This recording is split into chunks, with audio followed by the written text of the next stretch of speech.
नमस्कार, मैं गोविंद राजतोष, आपका बहुत बहुत स्वागत है। रोज की तरह, रोज मतलब रोज रोज हर दिन की तरह, प्रतिदिन की तरह, क्योंकि आज हम लेके आए हैं रोज की तरह आपके लिए पूर्वांचल एक्सप्रेस। पूर्वांचल एक्सप्रेस का मतलब होता है आपके आसपास की उन खबरों को दिखाना जिसको आप अपने घर से दूर होकर नहीं देख पाते हैं। तो डरने की जरूरत नहीं है, परेशान होने की जरूरत नहीं है। हम आ गए हैं लेके भाई, जिसका नाम है पूर्वांचल एक्सप्रेस।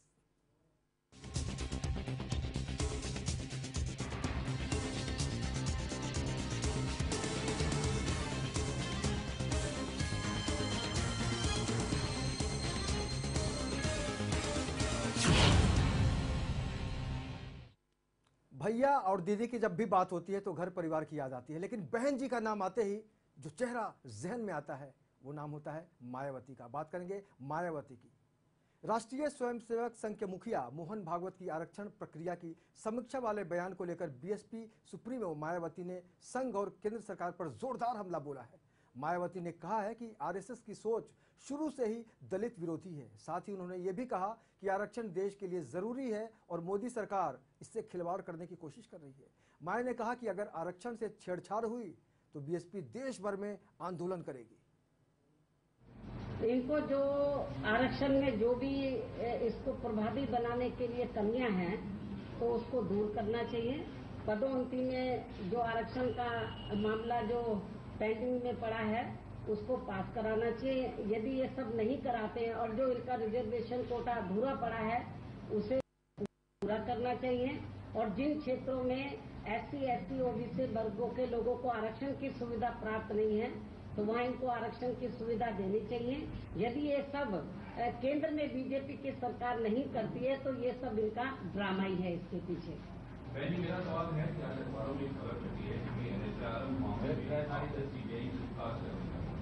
क्या आपको लगता है कि एक बार फिर मीडिया बंधुओं, वैसे तो आज की ये प्रेस कॉन्फ्रेंस मैंने खास तौर से देश के करोड़ों दलितों, आदिवासियों व अन्य पिछड़े वर्ग के लोगों के जीवन मरण व आत्मसम्मान से जुड़े आरक्षण की संवैधानिक व्यवस्था की समीक्षा करने संबंधी आरएसएस द्वारा श्री नरेंद्र मोदी सरकार को दिए गए फरमान के विरुद्ध अपनी पार्टी की सख्त प्रतिक्रिया व्यक्त करने के लिए बुलाई। तो बहन जी ने साफ कर दिया है कि आंदोलन होगा, क्योंकि छेड़छाड़ नहीं होनी चाहिए। अब बढ़ते हैं आगे।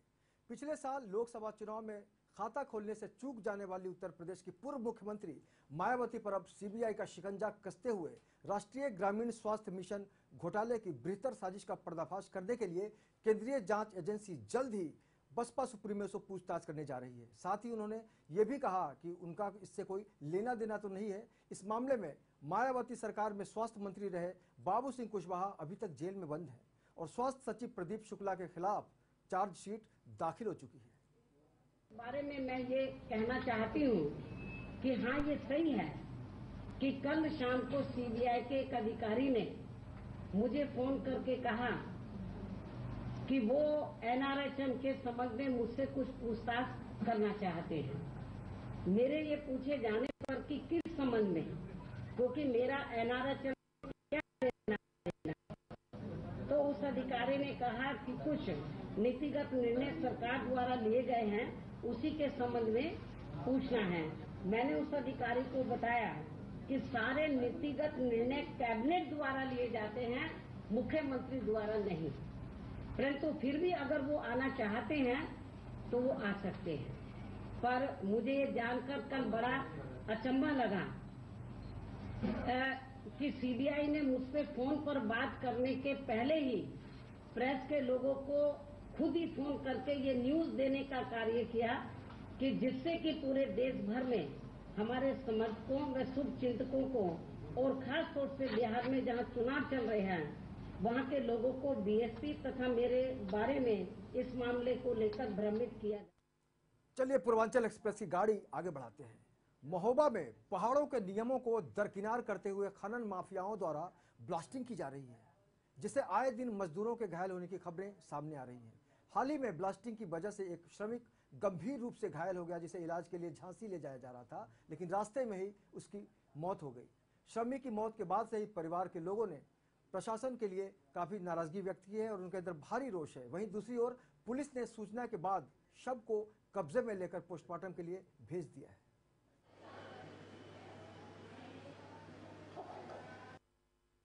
हमें केले वाले ने सूचना दी है। पहाड़ के ठेकेदार ने सूचना नहीं दिया? हमको नहीं दी। हम वहीं रहते हैं। हम 24 घंटे क्रेशर में। कौन है ठेकेदार? ठेकेदार का नाम क्या है? उमेश भारद्वाज। हाँ। कहाँ के रहने वाले हैं ठेकेदार? बांदा के। ये कबरी का है एक मामला।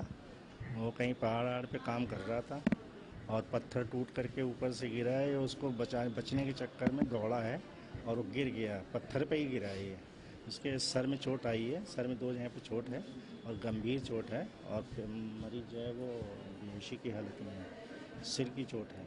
इसके लिए उसका जो है प्राथमिक उपचार करके उसको जो है मेडिकल कॉलेज झांसी के लिए। मजदूर मर गया, लेकिन भाई साहब बोल रहे हैं कि पत्थर पर गिरा और मर गया। आगे बढ़ते हैं। महोबा में सांसद के पिता पर गरीब किसान की जमीन हड़पने का आरोप लगा है, जिसके बाद पीड़ित किसान परिवार पिछले 1 सप्ताह से आमरण अनशन पर बैठा हुआ था, लेकिन प्रशासन ने पीड़ितों के साथ बदसलूकी करते हुए अनशन से उसे उठा दिया।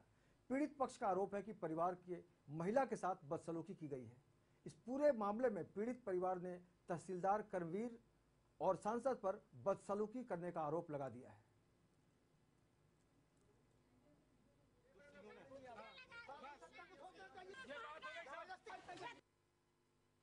मुझे द्वारे तक ले आया, बाहर तक। मैंने कहा मुझे नहीं जाना, मैंने कहा हमारी कोई तबीयत खराब नहीं।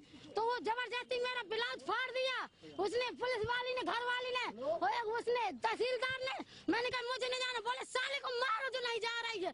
तो उसके जो बाउंड्री है उसके नीचे पैर पकड़ा, उठा के फेंक दिया मुझे। मैंने कहा मुझे जाना नहीं है। तो बोले तेरा आदमी भी जा रहा है। मैंने कहा मुझे जाना ही नहीं, हमारा कोई तबीयत खराब नहीं है। बोले तुम्हारे आदमी भी आ रहा है। मैंने कहा मुझे जाना ही नहीं है, हमारी कोई तबीयत खराब नहीं है। तो बोले कि वो सांसद का एक आदमी था, वो बोले कि इसको मारो साली को, दो घमूसा।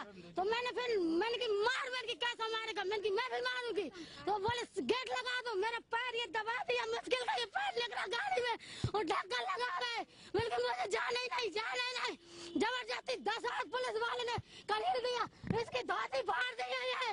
ये जबरदस्ती इसकी धोती फाड़ दिया, चाहे वो सांसद का आदमी है पुष्पेंद्र सिंह साहब। हम सब जो है 5 लोग वहाँ पर आमरण अनशन में बैठे लेटे हुए थे। पूरे प्रशासन ने, पुलिस प्रशासन ने सब घसीट करके मारा। बेपर्दा मेरी वाइफ को, मेरी पत्नी को कर दिया और लेटेस्ट पुलिस ने घसीटा, उसके सांसद के आदमी ने घसीटा बुरी तरह से और जबरदस्ती घसीट करके गाड़ी में बैठाला और हमें वहाँ नहीं रुकने दिया। जबरदस्ती ले जाएंगे और बुरी तरह से मारपीट कर दी। तहसीलदार मौके पर बैठे थे, तहसीलदार ने कुछ नहीं कहा। ऐसी कोई स्थिति नहीं है।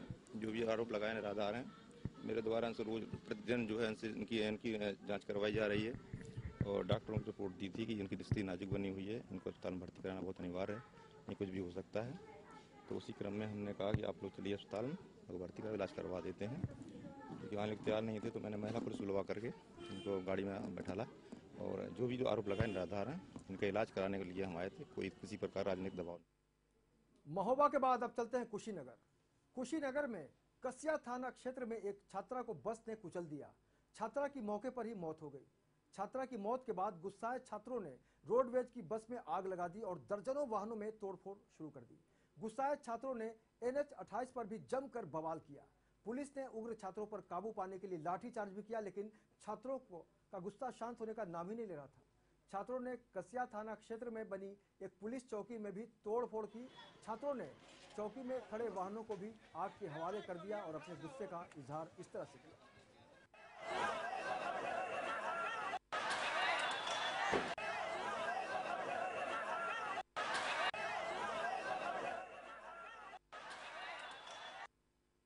लाठीचार्ज कर दिया, इसलिए बच्चे आक्रोश में आ गए थे, इसलिए काफी बवाल भी किए हैं बच्चे।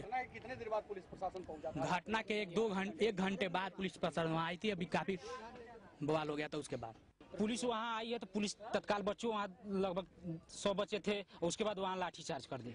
और उसके बाद पुलिस लड़के तब आक्रोश में आ गए। उसके बाद तमाम ईंट पत्थर चलाने लगे और ट्रकों को फूके। इसके बाद इसी तरह का माहौल बना हुआ है। कुशीनगर की बात करेंगे, बात बस्ती की।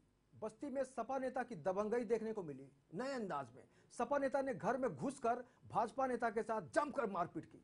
भाजपा नेता ने आरोप लगाया कि जब उन्होंने मारपीट का विरोध किया तो दबंग सपा नेता ने कई राउंड फायरिंग दनादन कर डाली। वहीं पुलिस ने बताया कि सपा नेता हनुमान सिंह समेत 1 दर्जन से ज्यादा लोगों के खिलाफ मामला दर्ज कर लिया गया है। वहीं पीड़ित भाजपा नेता का आरोप है कि आरोपी सपा नेता एक मंत्री का नजदीकी है, लिहाजा पुलिस पूरे मामले को दबाने की कोशिश में जुटी हुई है।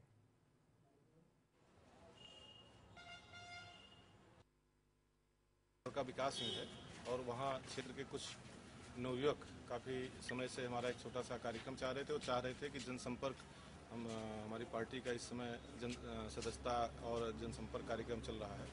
तो उसी परिप्रेक्ष्य में एक छोटी सी मीटिंग उसने अपने आवास पर कर रखी थी और उस बैठक में उस बैठक करने के बाद हम फिर दूसरे कार्यक्रम में चले गए। थोड़ी देर बाद पता लगा कि हनुमान सिंह जी और अपने 15-20 साथियों के साथ आकर के उसके परिवार में उसके माता को, उसके बहन को, उसके चाचा को, उसके भाई को बुरी तरीके से पीटने लगे और ये कहने लगे, जैसा उसने बताया कि बहुत नेतागिरी तुमको आ रही है, तुम्हारी नेतागिरी हम छुड़ा देंगे। शायद वो प्रधानी के इलेक्शन में उसको खड़ा होना है।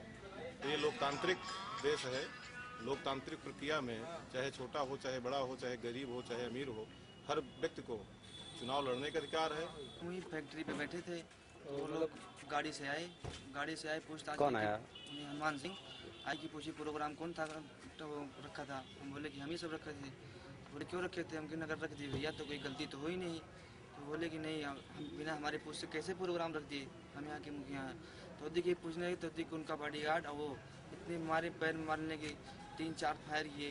दादाजी बच गए, वो उनको तो मरना ही था, लेकिन हमारी गांठ बगल से गोली निकल गई लक्की से। माफिया टाइप के आदमी है और हमेशा हम लोग का विरोधी करते हैं। ऐसा कुछ नहीं है। ये 2 पट्टीदारों के बीच में लड़ाई थी। एक पक्ष के हनुमान सिंह और दूसरे उनके पट्टीदार विकास सिंह। ये केवल इन 2 पट्टीदारों के बीच का मामला है। एक तरफ से एनसीआर दर्ज की गई है, दूसरी तरफ से एनसीआर के अलावा 307 और बलवे की धाराएं भी लगाई गई थी, जो विवेचना के बाद प्रमाणित नहीं पाई गई है, कोई साक्ष्य नहीं पाया गया है। लिहाजा दोनों तरफ से एनसीआर बनी गई। आज भैया हमारा बड़ा छोटा लड़का विकास बलाए चंद्रप्रकाश शुक्ला का चंद्रप्रकाश, उसके बाद में कुछ आलम बटोरे थे। उसके बाद जब आलम बटोर लिहीन उनका स्वागत किहीन तो उनके साथे विकास चला गए। अब हनुमान सिंह आए तो हनुमान सिंह कहीं बड़ा लड़का हमारा आवा तो हनुमान सिंह कहीं की का बात है, कैसा आलम बटोरे, कहीं चंद्रप्रकाश शुक्ला यह कुल हमारा लड़का बतौता रहा। तैसे हमारे लड़का कहीं मारे लागे, 4-6 लोग भीड़ कर मारे लागे। एक जनी जब देखीन तो कहीं कि लूलू भैया का मारे डारा थे, सब लोग दौड़ा गए तो हमहू को मारिन, हमारे लड़कियों का गुम्मा चाल मारिन। अब सब जेल लोग दौड़ा तक FIR गोली। यूपी में एक से एक दबंग है भैया। कोई किसी के घर में घुसकर फायरिंग कर दे तो समझ लीजिए कितना बड़ा दबंग होगा। सरकार जिसकी होती है शायद उसकी हिम्मत डबल हो जाती है। अभी वक्त हो गया है एक छोटे से ब्रेक का। ब्रेक के बाद हम फिर आएंगे और गाड़ी को आगे बढ़ाएंगे जिसका नाम है पूर्वांचल एक्सप्रेस। तो देखते रहिए पूर्वांचल एक्सप्रेस।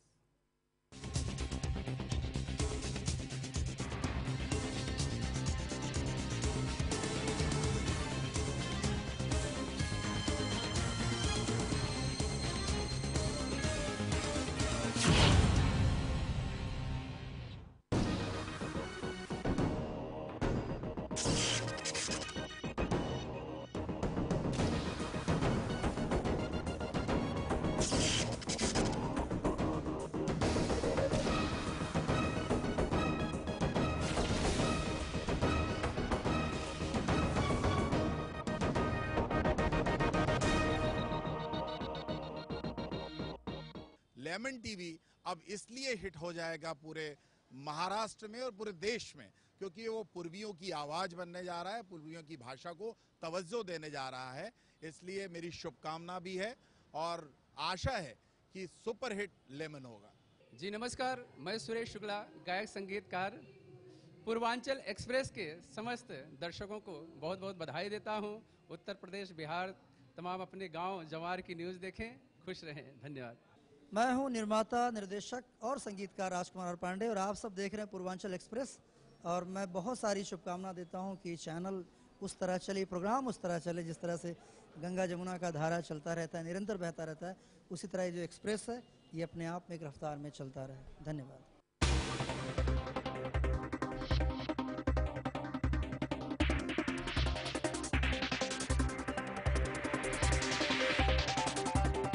लेमन चैनल की तरफ से पूर्वांचल एक्सप्रेस नाम का जो कार्यक्रम पूर्वांचल के लोगों के लिए शुरू किया गया है, मैं पूर्वांचल के लोगों की तरफ से और अपनी तरफ से पूर्वांचल एक्सप्रेस के सभी लोगों को, पूरी टीम को ढेर सारी शुभकामनाएं देता हूं।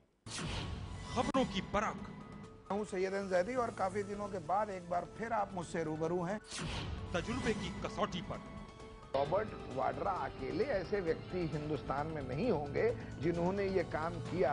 अब वजह यह है कि वो 10 जनपद के दामाद हैं।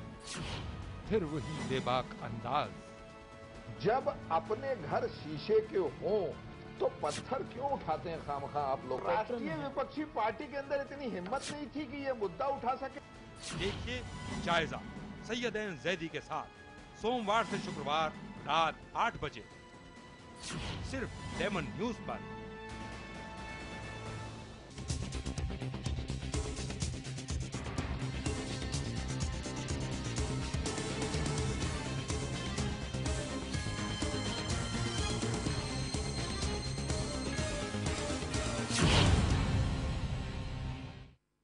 ब्रेक के बाद रहो लगन के बहुत बहुत स्वागत पा रहो देखा तानी पूर्वांचल एक्सप्रेस। तो चली गाड़ी बढ़ावतानी एक्सप्रेस के और एक एक खबर के स्टेशन पर उतर।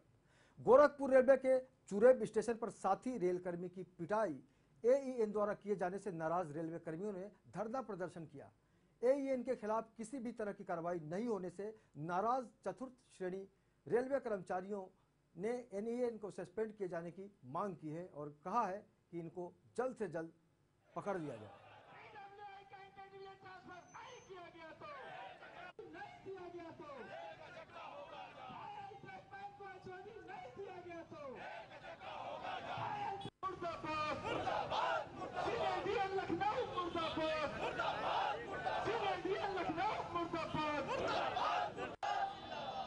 आज जो सीनियर सेक्शन इंजीनियर है उनको ड्यूटी पर मारा और मारने पर ऐसा मालूम हुआ कि अस्पताल में आके एडमिट हो गए 15 तारीख को और तब से वो 16, 17, 18, 19, 20, 16 तारीख को जीएम साहब से इनका पत्र दिया गया और कहा गया कि इमीडिएटली जिसने मारा है उसको सस्पेंड करिए और दूसरे डिपार्टमेंट के लोगों से इंक्वायरी कराइए और तीसरे डॉक्टरों पर इन्फ्लुएंस हो रहा है कि इनका डिस्चार्ज कर दिए।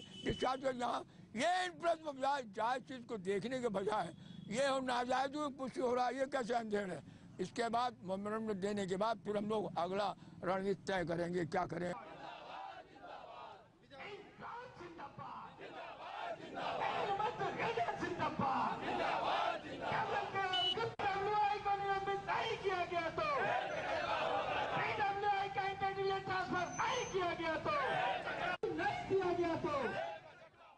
गोरखपुर के बाद चलिए गाड़ी बढ़ाते हैं जिसका नाम है पूर्वांचल एक्सप्रेस।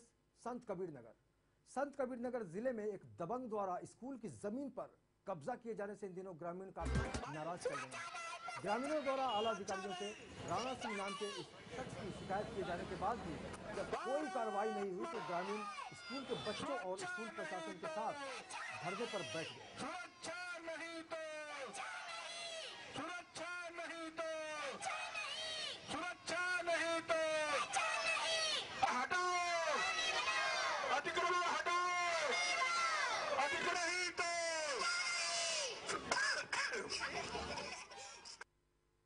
सुरक्षा का है, यहाँ पे बाउंड्री वाल का निर्माण नहीं है। यहाँ पे कुछ असामाजिक तत्वों द्वारा जो यहाँ के दबंग नेता हैं उनके कहने पर कब्जा कर लिए हैं। हम लोगों की मांग है कि यहाँ पे उनका अतिक्रमण हटाया जाए, बाउंड्री वॉल का निर्माण हो, जैसे बच्चे सोचे तो पढ़ सके। तो बाउंड्री वॉल का निर्माण नहीं होगा, आज ये धरना चला, बाद में धरना आमरण अनशन तब्दील हो जाएगा। ये प्राथमिक विद्यालय के अतिक्रमण का मामला है। विद्यालय की जमीन पे अतिक्रमण किया गया है, कुछ असामाजिक तत्वों के द्वारा अतिक्रमण कर लिया गया है। चूंकि कुछ दबंग लोग शासन को अपने दबाव में ले लिए हैं, इसीलिए अधिकारी महोदय सुन नहीं रहे। आया था कि स्कूल की जमीन पर कुछ लोगों ने कब्जा कर रखा और एसडीएम को आदेश दे दिए गए कि जो भी वैधानिक कार्रवाई होती है उसको पूरा करके अतिक्रमण को हटवाया जाए। एसडीएम के आदेश के बाद में वहाँ से अतिक्रमण नहीं करेंगे। अब एसडीएम की जिम्मेदारी ये है कि पुलिस प्रशासन को लेकर के अगर लोग रुकावट डाल रहे हैं तो उनको जो भी सुरक्षा बल की जरूरत हो वो हमसे मांग कर हमको उपलब्ध करवा देंगे। दादा रे दादा, जब स्कूल के जमीन पर कब्जा हो जाए तब पढ़ाई लिखाई हो सके लगा भैया नानू, बिल्कुल सही बा। लेकिन स्कूल बहुत टेंशन में बा, कहे कि दबंग आके कब्जा कैले बा। चलो बढ़ा तनी आगे। सहारनपुर में इन दिनों अपराध का ग्राफ दिन ब दिन लगातार बढ़ता जा रहा है, लिहाजा पुलिस ने शातिर अपराधियों को पकड़ने की मुहिम भी तेज कर रखी है।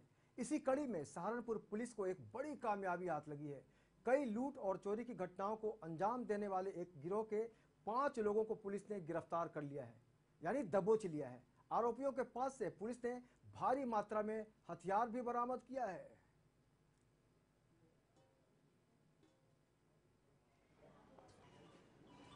कुछ दिन पूर्व जो है थाना बेहट क्षेत्र में एक फाइनेंस कंपनी के साथ एक लूट की घटना को अंजाम दिया गया था। पुलिस ने उस घटना का सफल अनावरण करते हुए बेहट पुलिस और हमारा जो स्वैट सेल है उसने घटनाओं का सफल अनावरण करते हुए करीबन 5 लुटेरों को गिरफ्तार किया। इसमें जो मुख्य व्यक्ति जिसने मुखबिरी करी थी उसको भी पुलिस ने अरेस्ट कर लिया है। 5 लोगों को अरेस्ट किया है। करीबन 60,000 के करीबन जो रुपया है वो बरामद कर लिया है। इसके अलावा जो गाड़ी जो इस्तेमाल की गई थी वो भी बरामद कर लिया है, वो भी चोरी की गाड़ी है। और भी बहुत सारी चीज़ें इन्होंने इम्पोर्टेंट बताई हैं। फर्जी नंबर प्लेट का इस्तेमाल इन लोगों ने किया था, तो उसमें संबंधित धाराओं में इनके विरुद्ध कार्रवाई की जा रही है। तो इनका पहले कभी किसी तरह का कोई आपराधिक इतिहास नहीं रहा है, ये बिल्कुल फ्रेश नए लुटेरे हैं। एक व्यक्ति जो कंपनी में पैसा जमा कराने आता था, जो उनका लोन अकाउंटी था, वो इसमें शामिल था। देवबंद क्षेत्र में भी करीबन 5 विभिन्न अन्य लुटेरों को पुलिस ने गिरफ्तार किया है। कुछ दिवस पूर्व एक घटना हुई थी जिसमें एक स्कॉर्पियो को कुछ बदमाशों ने लूट लिया था, उसके साथ कुछ मोबाइल और अन्य सामान भी बदमाश लूट के ले गए थे। तो पुलिस ने उन सामान को सक्सेसफुली बरामद कर लिया है। उन लुटेरों के पास से 5 लुटेरे पुलिस ने अरेस्ट किए हैं। जो गाड़ी है वो पुलिस बरामद कर चुकी है और करीबन 6 अन्य लूट की मोटरसाइकिलें हैं जो इसी गैंग के द्वारा करी गई थी और इनसे बरामद की गई हैं वो। तो ये करीबन 8 विभिन्न घटनाएं हैं जो देवबंद में जो गैंग पकड़ा गया है उसके पास से खुली हैं। चोरी करके व्हीकल्स को जो इन्होंने अलग अलग जनपदों में कहीं कहीं ठिकाना लगाया गया था, पुलिस ने अपने मुखबिर तंत्र और सूत्रों से उन व्हीकल्स को। गुंडा पुलिस में तो लड़ाई झगड़ा होबे करता है, लेकिन कभी आपको ऐसा देखने को मिले तो कैसा लगेगा जब पुलिस वाले आपस में एक दूसरे के साथ भिड़ जाए। अगली खबर इसी से जुड़ी हुई है। यूपी पुलिस हमेशा अपनी कारगुजारियों को लेकर चर्चा में रहती है। ताजा मामला मुरादाबाद के भोजपुर थाने का है, जहां थाने में ही सिपाही और दरोगा आपस में भिड़ गए। बात हाथापाई तक पहुंची और दोनों ने एक दूसरे की वर्दी फाड़ दी। बाप रे बाप। बताया जा रहा है कि यह पूरा मामला मामूली विवाद से शुरू हुआ था। इस मामले में दरोगा और सिपाही को अनुशासन तोड़ने की वजह से तत्काल प्रभाव से निलंबित कर दिया गया है। वहीं दूसरी ओर मुरादाबाद पुलिस ने पूरे प्रकरण की जांच के बाद कार्रवाई का आश्वासन दिया है कि हम सब ठीक ठाक कर देंगे।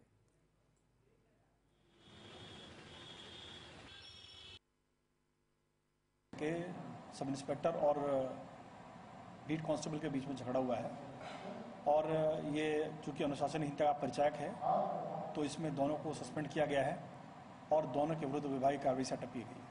जो तथ्य मेरे संज्ञान में आए हैं उसमें ये बात आई है कि दोनों में नोकझोंक हुई और संभवतः दोनों में मारपीट हुई है। जो भी तथ्य हैं ये अभी इंक्वायरी सेटअप की गई है इसमें और उनको तत्काल प्रभाव से निलंबित किया गया है। जो भी तथ्य हैं वो इंक्वायरी में इंक्लूड किए जाएंगे और तदनुसार इनके ऊपर अग्रिम कार्रवाई की। आज का पूर्वांचल एक्सप्रेस देख लिए ना, तब कीजिए आराम, हम चलते हैं। राम राम।